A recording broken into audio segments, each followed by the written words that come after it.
और अब बागेश्वर बाबा ने भी कहा है कि सीमा अगर बागेश्वर धाम आती है तो उनके लिए चिट्ठी निकालेंगे, हम पर्ची निकालेंगे। तो दिल्ली बाढ़ पर पर्चा क्यों ना निकलवा लेती हैं आप?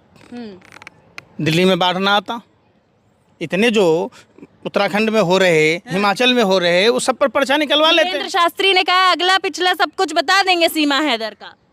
बाबा बागेश्वर को बिठा दीजिए पाकिस्तान के बॉर्डर पर, चाइना के बॉर्डर पर, वहीं पर्चा निकालेंगे। चाइना को शाह। तो लेकिन मीडिया इस चीज को जिस प्रकार से दिखा रही है, ज्योति मौर्य बेवफा थी और सीमा का प्यार प्यार है, इस बात पे आपकी क्या टिप्पणी रहेगी? देखिए, मीडिया का असर इतना गिर गया भाजपा की सरकार में जितना झुमका नहीं गिरा बरेली के बाजार में। नमस्कार, आप देख रहे हैं द जनता लाइव और मैं हूं आपके साथ नलिनी। जहां एक और देश में अन्य राज्यों में बारिश की वजह से त्राहिमाम हुआ है, दिल्ली में बाढ़ आई हुई है, मणिपुर में लगातार हिंसा जारी है, लगातार मणिपुर जल रहा है, वहीं दूसरी ओर नेशनल मीडिया एक ज्वलंतशील मुद्दे को पकड़ कर बैठ गई है। जी हाँ, अगर आप टीवी खोलेंगे तो टीवी की हेडलाइंस होगी पबजी वाला लव जी, या तो फिर पाकिस्तान की सीमा पार कर आई सीमा। आज इसी मुद्दे पर मेरे साथ बातचीत करने के लिए पंकज श्रीवास्तव जी मौजूद हैं, इनसे बात करेंगे और इनकी राय जानेंगे। सर, जिस तरीके का जिक्र मैंने शुरुआत में किया कि नेशनल मीडिया जो है तमाम मुख्य मुद्दों को छोड़कर पाकिस्तान से आई हुई सीमा हैदर को कुछ ज़्यादा ही लाइमलाइट में ला रही है, इस पर आपका क्या कहना है? देखिए, मीडिया भाजपा IT सेल की तरह काम करती है। मीडिया उस प्रोपेगेंडा को दिखाती है जिससे मोदी सरकार की तमाम नाकामियां ढकने का काम हो। जो मीडिया लगातार सीमा हैदर पर सवाल उठा रही है, उस मीडिया को क्या सांप सूंघ गया है? क्या वो अंधे हो गए हैं, बहरे हो गए हैं? क्या देश के गृह मंत्री से, देश के प्रधानमंत्री से, देश के रक्षा मंत्री से सवाल नहीं पूछना चाहिए कि हमारी सुरक्षा एजेंसियां कहाँ थी जी, हमारा इंटेलिजेंस कहाँ था? ये तमाम चीज़ें, आखिर एक पाकिस्तानी मूल की महिला भारत में प्रवेश कर जाती है और हमारे सुरक्षा अधिकारियों को पता तक नहीं चलता है, तो निश्चित तौर पर यह पूरा का पूरा गृह मंत्री का फेल्योर है और ये रक्षा मंत्री का फेल्योर है, यह हमारी मोदी सरकार का फेल्योर है। इन लोगों को मुंह में कालिक पोत कर चुल्लू पर पानी में डूब मरना चाहिए कि पाकिस्तान की महिला भारत में प्रवेश कर जाती हैं और हमारी सरकार को पता तक नहीं चलता कि जिस मीडिया को सरकार से सवाल पूछना था, वो मीडिया सरकार को क्लीन चिट दे रही है। हम पूछना चाहते हैं, देश प्रधानमंत्री से संभल नहीं रहा है। प्रधानमंत्री जी नीरो की तरह हैं। रोम जल रहा था, नीरो बांसुरी बजा रहा था। जब पुलवामा की घटना हुई, प्रधानमंत्री जी जिम कार्बेट में फोटो सेल्फी ले रहे थे। जब भी देश में कोई घटनाएं होती हैं, आज भी जब बाढ़ की समस्या है तो प्रधानमंत्री जी फ्रांस हैं। जब मणिपुर लगातार जल रहा है, प्रधानमंत्री कभी अमेरिका चले जाते हैं, कभी मध्य प्रदेश में चुनावी सभा को संबोधित करने जाते हैं। प्रधानमंत्री पद की एक गरिमा होती है और उस गरिमा को धूमिल करने का काम नरेंद्र मोदी जी ने किया है। पंकज जी, सीमा के लफ्जी का जिक्र कुछ यूं हो रहा है कि पूरे देश में हल्ला है कि पाकिस्तान से एक महिला 4 बच्चों को लेकर सरहद पार कर गई। कहीं ना कहीं बजरंगी भाईजान का वो जो एपिसोड था, एक बीच का सीन था कि तारों के नीचे से आए हैं, परमिशन लेकर आए, वैसा ही कुछ लग रहा है। लोग ये भी कह रहे हैं हंसी मजाक में कि मुन्नी को सलमान खान छोड़ कर आए थे, मुन्नी वापस आ गई हिंदुस्तान। इसको आप कैसे देख रहे हैं? क्योंकि कॉमेडी भी है, लेकिन दूसरी तरफ कहीं ना कहीं देश की सुरक्षा पर भी एक बड़ा सवाल उठ रहा है कि नेपाल के जरिए वो कैसे भारत में इस तरीके से एंटर कर गए। देखिए, निश्चित तौर पर यह सुरक्षा एजेंसियों की चूक का नतीजा है। मैं ये नहीं कहता, चलो प्यार में आ गई, उनके पहले पति का भी हमने देखा, दूसरे पति के बारे में भी हमने सुना और ये तीसरे इनका ये भी सुना जा रहा है। लेकिन सवाल होता है कि जो सुरक्षा एजेंसियां, जांच एजेंसियां, वो कर क्या रहे हैं? क्या वो इतनी मजबूर हैं कि वो जांच तक नहीं कर पा रही है, सिर्फ विपक्षी नेताओं के यहाँ जा रही है छापे मारने? तो लेकिन मीडिया इस चीज़ को जिस प्रकार से दिखा रही है, ज्योति मौर्य बेवफा थी और सीमा का प्यार प्यार है, इस बात पे आपकी क्या टिप्पणी रहेगी? देखिए, मीडिया का असर इतना गिर गया भाजपा की सरकार में जितना झुमका नहीं गिरा बरेली के बाजार में। मीडिया का आप देखेंगे विश्व के सूचकांक में 171वां स्थान क्यों है? मीडिया अपना स्तर नहीं सुधारना चाहती है। मीडिया के सामने में सवाल ये है कि जो हमारे अनुसंधान करने वाले वैज्ञानिक हैं, उनके बजट में 6.8% की कटौती क्यों की गई? आखिर ये मोदी सरकार से मीडिया कब सवाल पूछेगी कि देश जब अनुसंधान नहीं करेगा, रिसर्च नहीं करेगा, देश आगे कैसे बढ़ेगा? देश के पहलवान बेटियों को इंसाफ मिला क्या? देश के किसानों के लिए एमएसपी लागू हुआ क्या? आप बताइए। छात्र नौजवानों को के बारे में जो हर साल 2 करोड़ युवाओं को रोजगार देंगे, मिल गया क्या? आप बताइए। नहीं मिला क्या आपको? आपको मिल गया? नहीं, आप बताइए। नहीं, मैं पूछ रहा हूँ, आपके घर परिवार में सबको मिल गया? अरे 2 करोड़ युवाओं को रोजगार देना था, 9 साल में 18 करोड़ युवाओं को रोजगार देने की बात थी, लेकिन प्रधानमंत्री जी ने मात्र 7.5 लाख लोगों को लगभग नौकरी दी है। ये भी कहा जा रहा है सर कि अब पाकिस्तान से सीमा आ गई और अपनी मर्जी से यहाँ रहना चाहती हैं। उनका कहना है कि हिंदू धर्म को मैं अपनाना चाहती हूँ, गंगा नहाना चाहती हूँ, बागेश्वर धाम भी जाना चाहती हूँ। और अब बागेश्वर बाबा ने भी कहा है कि सीमा अगर बागेश्वर धाम आती है तो उनके लिए चिट्ठी निकालेंगे, हम पर्ची निकालेंगे। तो दिल्ली बाढ़ पर पर्चा क्यों ना निकलवा लेती हैं आप? दिल्ली में बाढ़ ना आता, इतने जो उत्तराखंड में हो रहे, हिमाचल में हो रहे, उस सब पर पर्चा निकलवा लेते हैं। नरेंद्र शास्त्री ने कहा अगला पिछला सब कुछ बता देंगे सीमा हैदर का। तो नरेंद्र मोदी जी का बता दें, कब तक देश को ये ऐसे बर्बाद करते रहेंगे? बाबा बागेश्वर जी कम से कम ध्यान तो दो, साधु के बेस में लुटे रहे हैं देश में।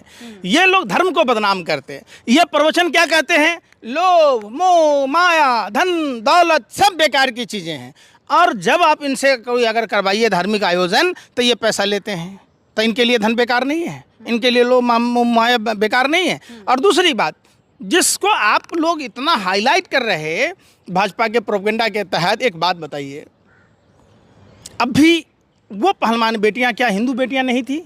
क्या उनके इंसाफ के लिए बाबा बागेश्वर के पास टाइम नहीं था? पर्चा नहीं निकाल सकते कि ब्रजभूषण शरण सिंह जेल कब जाएगा? आप बताइए। दिल्ली में बाढ़ आया, देश के भिन्न भिन्न राज्यों में प्राकृतिक आपदा कहेंगे इसे, तो उसके लिए उससे बचने का कोई पर्चा क्यों नहीं निकाल रहे हैं? अच्छा, तो आप उड़ीसा बागेश्वर की घटना पर क्यों नहीं निकाला? लोगों को सचेत कर देते कि ट्रेन एक्सीडेंट करने वाला है, लोग उस दिन जाता ही नहीं, ट्रेन नहीं चलती, एक्सीडेंट नहीं होता। ये लोग हिंदू धर्म को बदनाम करने वाले कालनेमी राक्षस की तरह गुंडे हैं। ये लोग रावण की तरह हैं। जो रावण भगवा वस्त्र पहनकर माँ सीता को अपहरण किया, अगर वो पारंपरिक वेशभूषा में जाता, माँ सीता का अपहरण नहीं कर पाता। कहाँ हिंदुओं की घर वापसी करा रहे हैं। आप भी सनातन टीका लगाए हुए हैं, वो भी कहते हैं हिंदू राष्ट्र बनाएंगे, सनातनियों को जागरूक करेंगे। धीरेन्द्र शास्त्री कहते हैं, आह्वान देते रहते हैं हर बार। वो प्रचार कर रहे हैं किसी खास का, और वो व्यापार कर रहे हैं।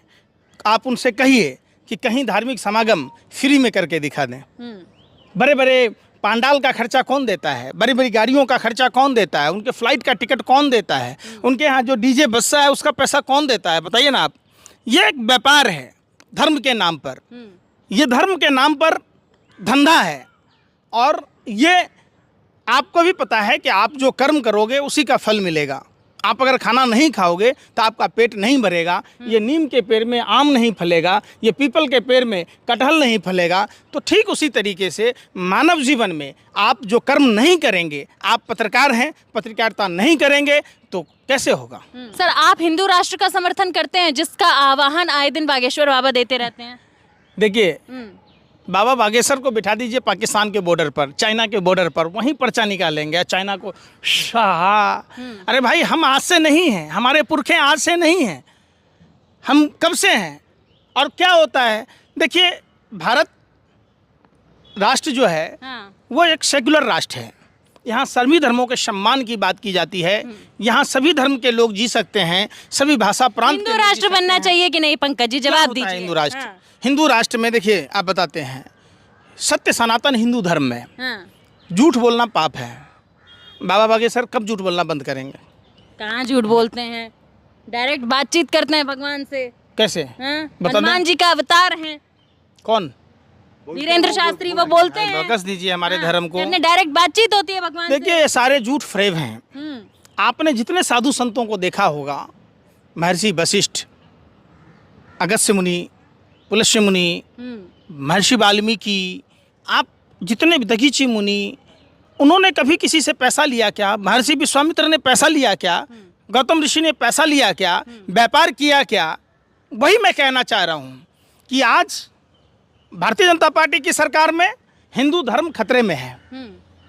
और तमाम आप देखिएगा, ये महंगाई किसके लिए है? हम 80% हिंदू हैं, तो हम हिंदुओं पर, जब हम हिंदू को लूटा जा रहा है, हम हिंदुओं पर पॉकेटमारी की जा रही है, तो हम हिंदू कैसे सुदृढ़ होंगे?